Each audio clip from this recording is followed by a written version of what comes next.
अस्सलाम वालेकुम everyone, welcome back to my YouTube channel. आज की वीडियो के अंदर हम एक Russian playwright Anton Chekhov का प्ले पढ़ेंगे जो कि है चेरी ऑर्चर्ड। इस प्ले को 1903 में लिखा गया था और 1904 में ये परफॉर्म किया गया था और ये प्ले अर्ली मॉडर्न एज में लिखा गया था। इसके राइटर ने इसको कॉमेडी बनाने की कोशिश की, लेकिन काफ़ी हद तक इसमें ट्रेजेडी के एलिमेंट्स पाए जाते हैं और ये प्ले हमें एक ट्रेजिक प्ले लगता है और एक बहुत अच्छा प्ले है। और इसकी सेटिंग जो सी है रशियन कंट्री साइड में रखी गई है और बहुत इंपॉर्टेंट प्ले है। तो चलिए टाइम वेस्ट ना करते हुए वीडियो स्टार्ट करते हैं।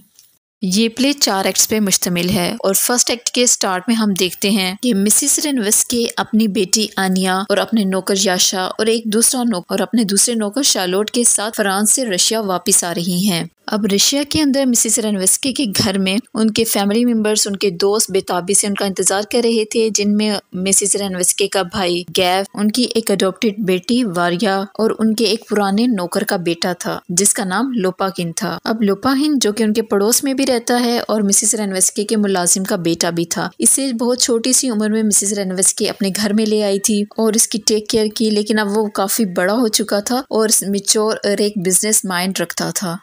मिसिस रेनवेस्के 5 साल बाद अपने मुल्क रशिया वापस आ रही थी। दरअसल हुआ कुछ यूं था, मिसिस रेनवेस्के के हस्बैंड की डेथ हो गई थी जिसके 1 मंथ बाद उनका बेटा डूब के मर गया। अब इन सारे वाकयात के बाद वो अपनी दोनों बेटियों अनाया और वरिया को रशिया में ये छोड़ के अपने बॉयफ्रेंड के पास फ्रांस चली गई थी। लेकिन उससे भी बुरी बात ये हुई थी कि मिसिस रेनवेस्के के बॉयफ्रेंड ने भी उनको लूट लिया था, जिसके बाद उन्होंने सुसाइड करने की कोशिश की। जिसके बाद उनकी बेटी अन्या रशिया से अपनी माँ के पास फ्रांस गई और उन्हें लेके रशिया वापस आ रही थी। अब जब मिसिस रेनवेस्के 5 साल बाद अपने घर में वापस आती हैं तो उन्हें ये खबर मिलती है कि उनके घर का इंटरेस्ट बहुत ज़्यादा बढ़ चुका है और उन पे बहुत ज़्यादा कर्ज चढ़ चुका है और सीधी सी बात थी, मिसिस रेनवेस्के का घर अब बिकने वाला था। अब मिसिस रेनवेस्के एक अमीर औरत थी और शानो शौकत वाली जिंदगी गुजारना पसंद करती थी और इसी वजह से एक अच्छी और पुरअसाइश जिंदगी गुजारने के लिए उन्होंने अपने घर को और बाग को बैंक में गिरवी रख दिया था। और चूंकि अब बैंक की सालाना रकम वो अदा ना कर सकी थी, इसी वजह से वो बहुत ज्यादा मकरूज हो चुकी थी, लेकिन अभी तक वो इसकी तरफ कोई तवज्जो नहीं दे रही थी। अब यहाँ पे उसकी बेटी वरिया जो कि अडॉप्टेड बेटी थी इसकी, वो मिसिस रेनवेस्के को इन तमाम मसाइल की तरफ तवज्जो दिलाने की कोशिश करती है कि वो बैंक के कर्जदार हो चुके हैं और उन्हें जल्द ही बैंक का कर्ज उतारने के लिए कुछ न कुछ करना होगा। अब मिसिस रेनवेस्के उसकी बातों की तरफ यानी अपनी बेटी की बातों की तरफ कोई ध्यान नहीं देती। वो अपने बचपन को इस बाग में देखती है जो उनके घर में था। इस घर में एक चेरी ऑर्चर्ड है, यानी एक चेरी का बागीचा। दोस्तों, ये बहुत ही पुराना बागीचा है और बहुत एक्सपेंसिव है और मिसिस रेनवेस्के की प्रॉपर्टी में ये बहुत बड़े हिस्से तक फैला हुआ था, बहुत ज्यादा हिस्सा ये घेरे हुए था। अब लोपाकिन जिसे मिसिस रेनवेस्के ने पाला पोसा था, वो बहुत अरसे से मिसिस रेनवेस्के के खानदान की खिदमत भी कर रहा था और वो किसी भी सूरत में अपने बाग और घर को किसी और के हाथों बिकता हुआ नहीं देख सकता था। इसलिए वो बार बार मिसिस रेनवेस्के की तवज्जो दिलाता है कि उन्हें बाग को नीलामी से बचाने के लिए कुछ न कुछ करना होगा, क्योंकि वक्त पर अगर बैंक का सूद अदा ना किया तो ऐसी सूरत में उनका घर भी जा सकता है और उनका बाग भी उनके हाथ से जा सकता है। अब उनके घर को और बाग को नीलाम करने का 2 दफा बैंक की तरफ से नोटिस आ चुका था और वो मिसिस रेनवेस्के को बार बार इस मसले की तरफ तवज्जो दिलाने की कोशिश कर रहा था, लेकिन जो मिसिस रेनवेस्के थी वो बिल्कुल भी इस बात की तरफ कोई ध्यान नहीं दे रही थी। मिसिस रेनवेस्के क्योंकि शुरू से ही अमीरों की तरह जिंदगी गुजार रही होती है, अपने अखराजात अपने होटलों में खाना खाने को तरजीह देती है, इवन कि वो फकीरों के साथ भी बहुत ज्यादा अमीराना रवैया रखती है। बल्कि एक दफा तो इस तरह से होता है कि एक फकीर जब उसे भीख मांगता है तो वो उसे चांदी के सिक्के देने की बजाय सोने का सिक्का देती है। और इसके अलावा वो घर पे एक दफा म्यूजिकल पार्टी भी रखती है। हालांकि इस पार्टी के अखराजात वो बर्दाश्त नहीं कर सकती, लेकिन फिर भी वो मेहमानों की हर तरह से खिदमत करने की कोशिश करती है। अब यहाँ पे लोपाकिन फिर से एक बार मिसिस रेनवेस्के को और इसके भाई गेव को इस बात पे तवज्जो दिलाने की कोशिश करता है कि बाग की नीलामी के दिन बहुत कम रह गए हैं और वो मिसिस रेनवेस्के और उसके भाई को नीलामी से बचाने के लिए एक मशवरा देता है। वो उसे बताने की कोशिश करता है कि अगर हम बाग को नीलामी से बचाना चाहते हैं, क्यों ना हम बाग के सारे दरख्तों को काट दें और बाग की जो जमीन है उसे छोटे छोटे हिस्सों में तकसीम करके उन पे फ्लैट बना दें और जब गर्मियों की छुट्टियों में सियाह यहाँ पे आए तो वो यहाँ पे क़याम कर सकें, रह सकें। और इस तरह से जो इन सैर करने वाले जो लोग यहाँ पे आएंगे, इस फ्लैट्स में रहेंगे, उनसे किराया वसूल करके वो बैंक का कर्ज भी अदा कर सकेंगे। और यूं उनका जो और इस तरह से उनका घर, उनका बगीचा, चेरी ऑर्चर्ड भी बिकने से महफूज हो जाएगा। लेकिन मिसेस रेनवेस्की को ये लगता है कि पूरे रशिया में अगर कोई खूबसूरत चीज़ है तो वो उनका चेरी ऑर्चर्ड है और वो अपने बाग को किसी भी सूरत में ख़राब नहीं करने देंगी। लेकिन फिर भी लोपाहिन मिसेस रेनवेस्की को बहुत समझाने की कोशिश करता है कि ये रूस का सबसे खूबसूरत बाग नहीं बल्कि इस बाग का रुकबा है जिसपे वो ज़्यादा से ज़्यादा फ्लैट तामीर कर सकते हैं और इससे ज़्यादा से ज़्यादा पैसा भी कमा सकते हैं। और लोपाहिन के इस मशवरे पे ना सिर्फ मिसेस रेनवेस्की बल्कि गैब भी इस मशवरे को रिजेक्ट कर देता है। वो बाग को नीलामी से बचाने के लिए बहुत से हल सोचते हैं। ये दोनों बहन भाई बाग को नीलामी से बचाने के बहुत से हल तो सोचते हैं लेकिन उस पर अमल पैरा नहीं होते। इसके अलावा हमें ड्रामे में लव बॉन्डिंग भी दिखाई गई है जिसमें हमें दिखाया जाता है कि जो वरिया है मिसेस रेनवेस्की की अडॉप्टेड बेटी है जो कि वो लोपाहिन से बहुत ज़्यादा प्यार करती है और उसे कई दफ़ा अपनी मोहब्बत का इजहार भी कर चुकी है।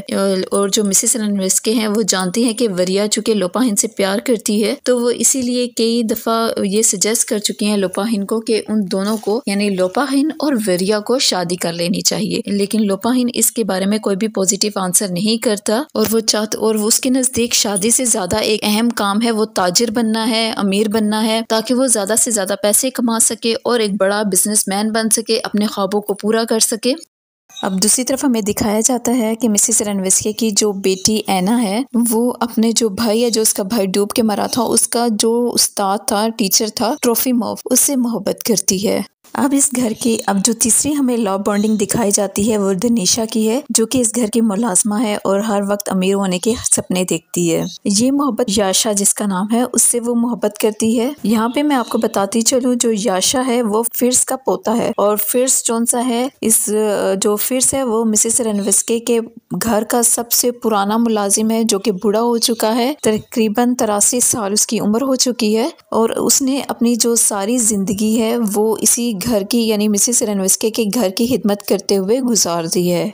अब दनीशा चूँकि याशा से मोहब्बत करती है लेकिन याशा जुनसी है वो उसकी मोहब्बत और इसके जज्बात से फ़ायदा उठाने की कोशिश करता है और उसके जज्बात के साथ खेलता है। गाइफ जो कि मिसेस रेनवेस्की का भाई है वो अपनी बहन को मशवरा देता है कि वो आंटी से कुछ पैसे उधार ले ले या फिर लोपाहिन से कुछ पैसे उधार ले ले ताकि वो बैंक की रकम अदा कर सके, उसका कर्ज उतार सके। फिर इसके बाद दूसरा सीन हमें ये भी दिखाया जाता है कि गाइफ को एक बैंक में नौकरी मिल जाती है जहाँ पे उसे अच्छी खासी तनख्वाह भी मिलती है, लेकिन जो उसकी सिस्टर है मिसेस रेनवेस्की उसे नौकरी करने से रोक देती है क्योंकि उसे कहती है कि वो काम करने के लिए पैदा नहीं हुआ। और खैर ये दोनों बहन भाई यानी मिसेस रेनवेस्की और गैब दोनों ही फजूल खर्ची करना जारी रखते हैं और ये अपने घर को, अपने बाग को नीलामी से बचाने के लिए कोई खास इकदाम नहीं करते।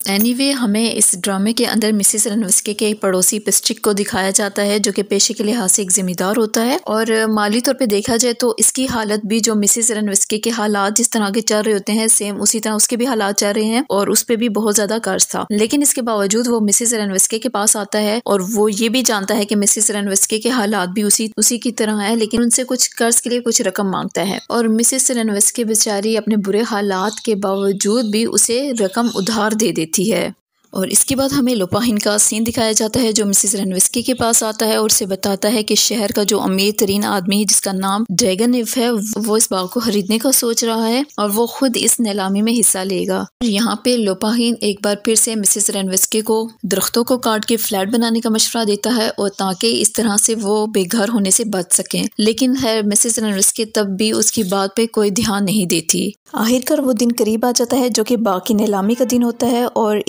और अब चूंकि लोपाहिन के बहुत समझाने के बावजूद मिसेस रेनवेस्की और उनका भाई गेव घर को बचाने के लिए कुछ नहीं करते और यही वजह होती है कि आखिरकार वो बेघर हो जाते हैं। अब गेव और लोपाहिन नीलामी के लिए जाते हैं और जब ये लोग वापस आते हैं तो लोपाहिन वापसी पे बहुत ज्यादा खुश होता है और इसकी खुशी की वजह क्या होती है कि वो इस बाग को यानी इस चेरी ऑर्चर्ड को खरीद चुका है। और वो मजीद बताता है कि नीलामी में ड्रैगो जो कि अमीर आदमी था जिसने नीलामी में हिस्सा लिया था वो भी भी आया था, लेकिन लोपाहिन ने उससे ज़्यादा बोली लगा के इस चेरी ऑर्चर्ड को ख़रीद लिया है और लोपाहिन इस बाग को ख़रीद के बहुत ज़्यादा खुश होता है। वो इस बात से ज़्यादा खुश होता है कि कल तक वो जिस घर में मुलाजिम था आज उस घर का मालिक बन चुका है। वो इस बात पे बहुत ज़्यादा खुश होता है कि जिस घर में वो खुद मुलाजिम था, उसके आबा अजदाद,